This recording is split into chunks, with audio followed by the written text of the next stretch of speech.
Ih, kamu yakin di ruang tamu ini, Ruth? Tanyaku. Sesaat setelah Rudi meletakkanku di kursi. Iyalah, Bu. Lagian, istriku kan masih nanti pulangnya. Kata Rudi, sebelum akhirnya, aku tersentak ketika tiba-tiba Jemawi itu mencari-cari gerbang kehidupan dunia. Ih, Rudi, sabar toh ah. Rudi justru tak menghiraukan perkataanku dan melihat keantusiasan putra tiriku itu. Akhirnya aku pun tak lagi sungkan untuk membalas perlakuan baik itu. Bahkan sebelum Rudi mengambil perahu motor itu, akulah yang lebih dulu mengambilnya. Wajah Rudi pun bersemu. Wajah yang dulunya lugu, justru berubah karena kesalahanku. Kesalahan yang aku pun tak tahu sampai kapan berakhirnya. Dan sebelum kisah itu dimulai, sebut saja namaku Sutatik atau Tatik biasa. Orang-orang memanggilku. Di sini aku akan menceritakan kisah yang pernah kualami bersama Rudi, anak tiriku. Kisah yang tak pernah kurencanakan, tapi entah bagaimana, jadi tak terlupakan hingga kini. Waktu itu usiaku sudah 53 tahun. Aku adalah istri kedua suamiku. Menikah dengannya setelah istri pertamanya meninggal dunia. Tepatnya ketika Rudi masih remaja, hingga ia memutuskan merantau dan menikah di kota asal istrinya berada. Aku berasal dari kampung yang sama, dan dulunya, akulah yang merawat keluarga itu di masa sulit. Sejak Rudi pergi, aku tinggal berdua dengan suamiku. Sayangnya, suamiku semakin sibuk dengan urusan sawah dan pekerjaan sampingan. Bahkan jarang sekali ada waktu untukku. Kalaupun ada, waktunya pun lebih banyak dihabiskan dengan beristirahat di rumah. Sebenarnya, sudah bertahun-tahun aku merasa kesepian. Terutama di malam hari, di mana suami istri biasanya menjalankan ibadah pasutri. Memang kusadari keinginan seorang wanita tak akan pernah benar-benar hilang meski usia bertambah. Dan hal itulah yang saat itu kualami. Hanya saja, aku tak bercerita pada suamiku. Lantaran mungkin usianya yang sudah renta tak mampu lagi untuk mengimbangi keinginan itu. Selama ini, aku hanya menyelesaikannya dengan Jemawi ataupun lainnya. Meski bencananya tak seindah dengan yang asli, tapi setidaknya bisa meredakan keinginan yang mengganggu pikiranku itu. Sampai akhirnya beberapa bulan kemudian, suamiku memintaku untuk berkunjung ke rumah Rudi di kota. Alasannya untuk menjenguk cucuku yang baru lahir, sekaligus membantu Lina menantuku yang sudah kuanggap seperti anak sendiri. Selain itu, di sana setidaknya aku bisa liburan dengan suasana baru, dan tak terus-menerus melayang pada kesunyian di rumahku. Kebetulan, suamiku tak bisa ikut lantaran pekerjaannya, sehingga aku datang sendiri dengan menggunakan bis antar kota. Singkatnya, saat tiba di terminal, Rudi dan Lina pun menjemputku dengan antusias. Lina langsung memelukku di depan, tapi entah kenapa, mataku justru tertuju pada Rudi putra tiriku itu.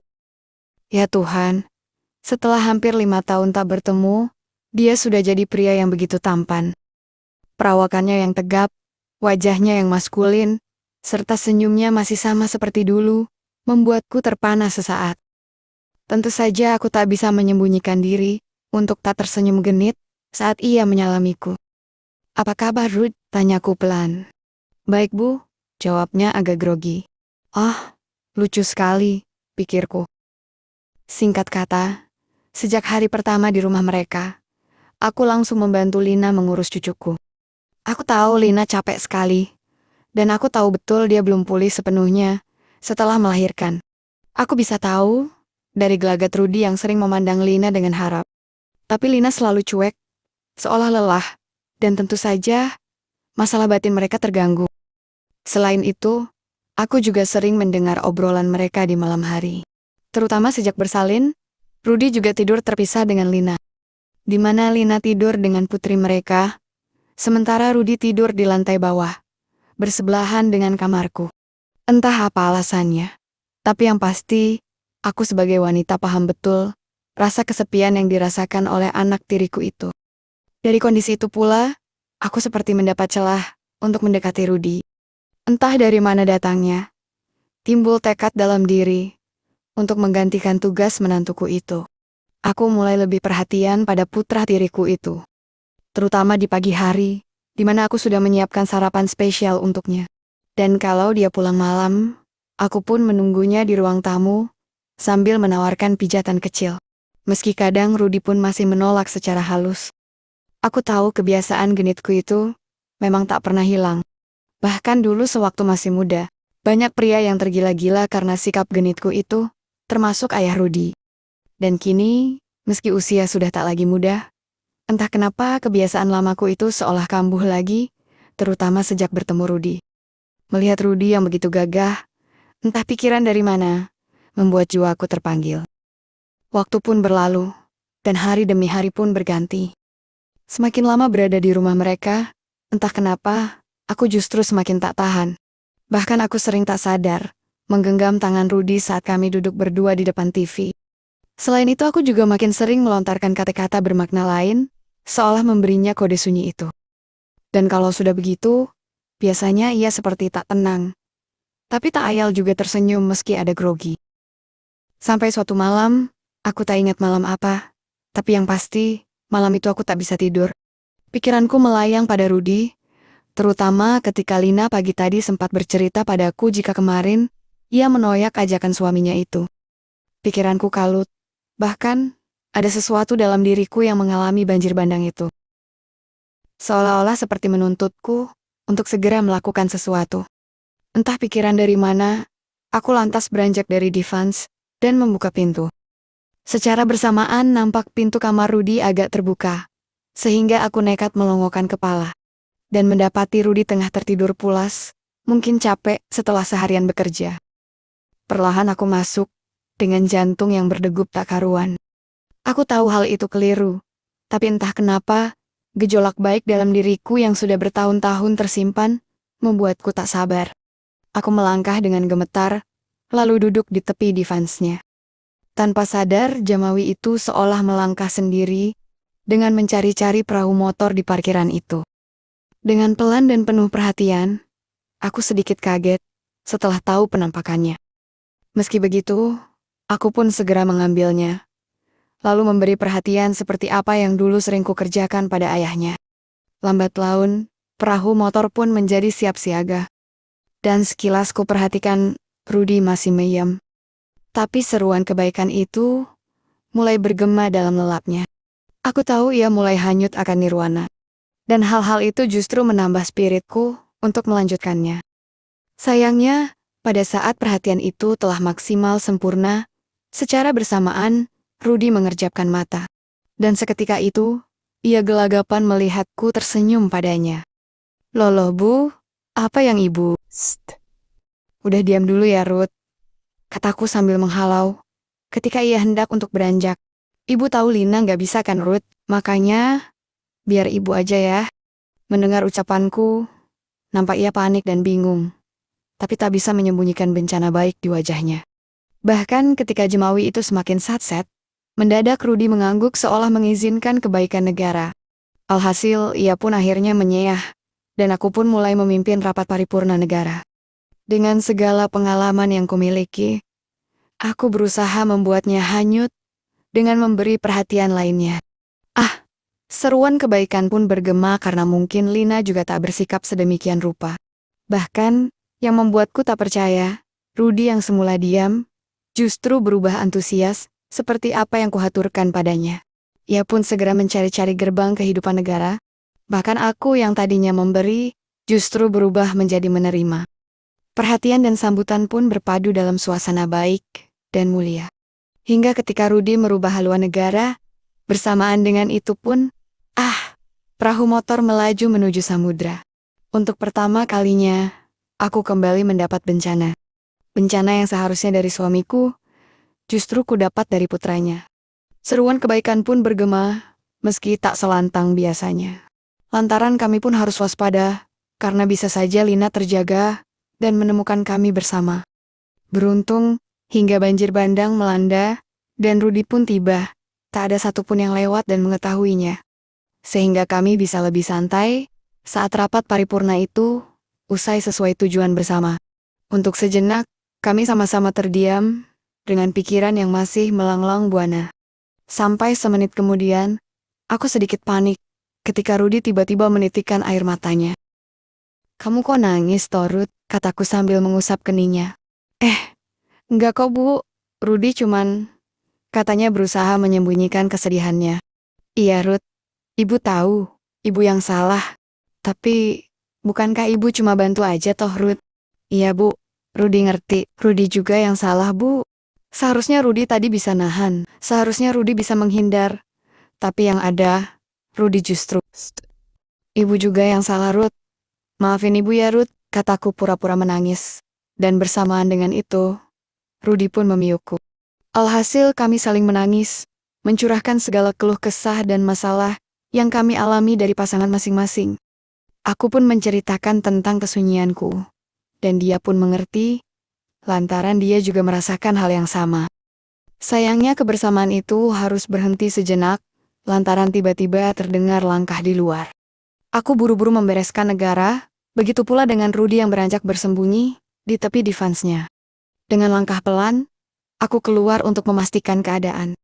Beruntung, rupanya hanya pembantu yang lewat, dan agaknya ia tak curiga. Sebelum kembali ke kamar, aku sempat menoleh ke arah Rudi, yang masih terdiam di divansnya. Makasih ya, Ruth. Ibu bahagia malam ini.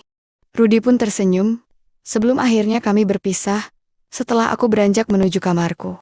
Dan ya, malam itu memang kami juga sudah berjanji untuk melupakan dan tak mengulang kebaikan tersebut. Tapi terkadang, keinginan memang tak semudah janji yang diucapkan. Lantaran setelahnya, masih ada lagi kejadian-kejadian yang tak pernah kami sangka. Singkatnya, beberapa hari setelah kejadian itu, suasana di rumah jadi agak canggung. Rudi lebih menghindari tatap mataku saat sarapan, atau tanpa sengaja berpapasan denganku. Meskipun aku tahu, setiap kali mata kami tak sengaja bertemu, ada kilatan lain yang sama-sama kami redam. Aku tahu aku yang memulai, dan aku tahu itu benar-benar keliru. Tapi setelah merasakan kembali bencana yang tak kudapat bertahun-tahun, rasanya sulit sekali untuk benar-benar berhenti. Rudi memang benar-benar berbeda dengan ayahnya. Dan aku makin terbelenggu oleh pikiran keinginan itu setiap hari, bahkan setiap waktu. Sampai beberapa hari kemudian, tepatnya seminggu setelah kejadian itu, kembali kesempatan baik itu hadir lagi. Suatu pagi Lina harus ke dokter untuk kontrol rutinannya. Ia pergi pagi-pagi sekali meninggalkan aku dan Rudi di rumah. Dan pembantu di rumah itu juga izin pulang lantaran kurang enak badan. Saat itu, aku sedang di dapur menyiapkan teh. Rudi keluar dari kamarnya dengan menggunakan kaos oblong dan sayung, khas orang bangun tidur. Bersamaan dengan itu timbul lagi gelenyar aneh dalam diriku. Entah kenapa aku tak bisa menahan diri untuk tak menatapnya lama saat melangkah ke arahku. Kok udah bangun kamu, Ruth? Sapaku sambil tersenyum, tapi kali itu senyumanku lebih lain dari biasa. Iya, pagi juga, Bu, jawabnya singkat dengan suara agak serak. Seperti biasa, dia berusaha menghindari tatapanku dan langsung menuang air ke gelas. Entah keberanian dari mana, kakiku secara tak sadar melangkah mendekat pelan ke belakangnya. Lina perginya sampai siang loh, Ruth. Ucapan itu secara refleks terucap seolah menggodanya. Bersamaan dengan itu, Rudi pun terdiam, lantaran mengerti, lalu menoleh ke arahku. Tentu saja aku makin mumet dibuatnya. Tatapan matanya seolah membuat hati ini tergugah, dan tanpa sadar, sebuah peyukan kuhaturkan saat itu juga. Aroma asam khas bangun tidur langsung mengirim sinyal baik padaku. Ia berusaha membuang muka, tapi peyukan yang makin erat membuatnya berkata, "Ih, Ibu, kita kan sudah janji toh, nggak kayak gini lagi," kata Rudi. Tapi aku tahu dari nada suaranya, ia juga tak yakin untuk menghindarinya. Janji itu kan dibuat kemarin toh, Ruth. Kalau sekarang, janjinya sudah nggak berlaku. Sontak saja Rudi kaget, bahkan diam beberapa detik. Matanya penuh konflik antara bersalah dan juga keinginan yang tak lagi bisa disembunyikan. Sebelum ia menyangkal perasaan itu, aku lebih dulu maju, hingga nyaris tak ada jarak antara wajahku dan wajahnya itu.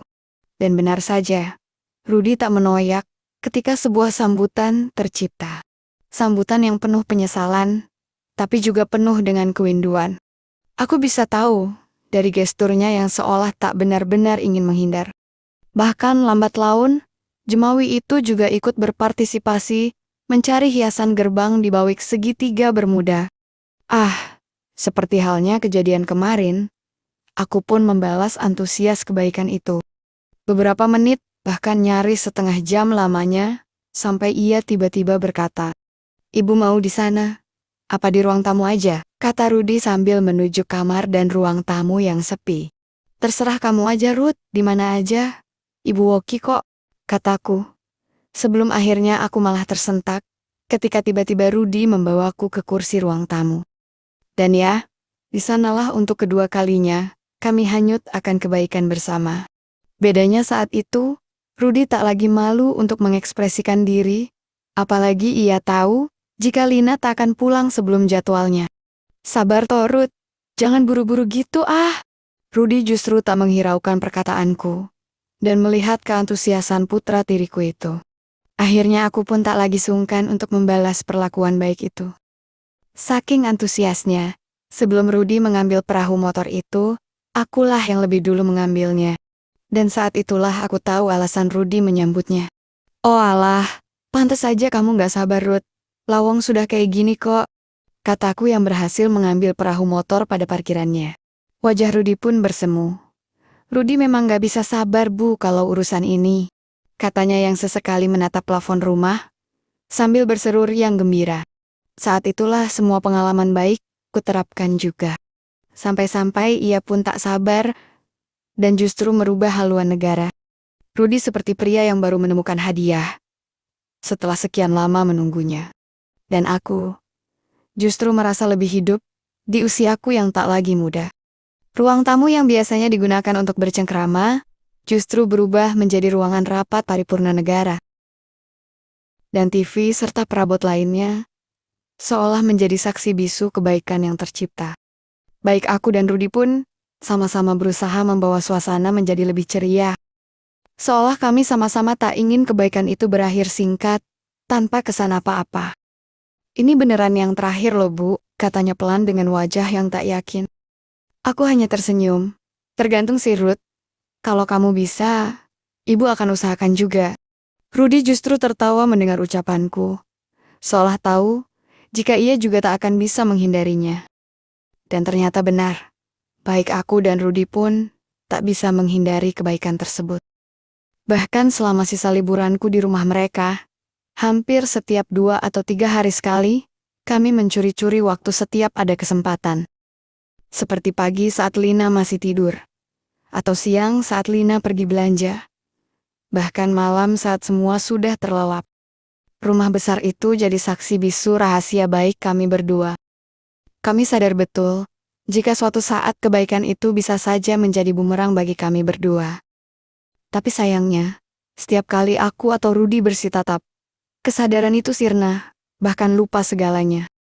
Bahkan suatu malam, tepat di malam terakhir sebelum aku pulang kampung, kami masih sempat mengulang rapat paripurna negara. Malam itu kami buat menjadi lebih berkesan dari malam-malam sebelumnya, sekaligus sebagai kenang-kenangan saat berpisah nantinya. "Ibu jangan lupain Rudi ya, Ibu harus sering kesini lagi." Begitulah pesan putra tiriku sebelum aku meninggalkannya. Dan ya, akhirnya, setelah apa yang kulalui beberapa minggu di sana, aku pun pulang ke kampung dengan bekal rahasia manis dan air mata. Rahasia manis, karena aku kembali menjalani rutinitas rumah, berpura-pura menjadi istri yang setia. Ya, keakraban itu memang tak akan berakhir begitu saja. Lantaran hampir 2 minggu sekali, aku masih saja mencari alasan untuk datang ke kota. Dan sampai sekarang, sudah hampir 2 tahun, baik aku dan Rudi masih sering mengulang kebaikan tersebut. Aku tak tahu sampai kapan keakraban itu akan terjalin dan baik-baik saja. Hanya saja setiap kali aku datang ke rumahnya, kami selalu menemukan cara untuk kembali larut akan kebaikan manis yang sama. Itulah kisahku yang sebenarnya. Dari sisi seorang wanita yang sudah 50-an, tapi masih menginginkan kebaikan bersama. Ya, cinta memang kadang datang dalam wujud yang paling tak terduga. Bahkan, dari orang yang paling dekat sekalipun. Terima kasih sudah mendengarkan curhatanku sampai akhir. Dan semoga, dari kisah ini, ada hikmah yang bisa diambil pelajarannya.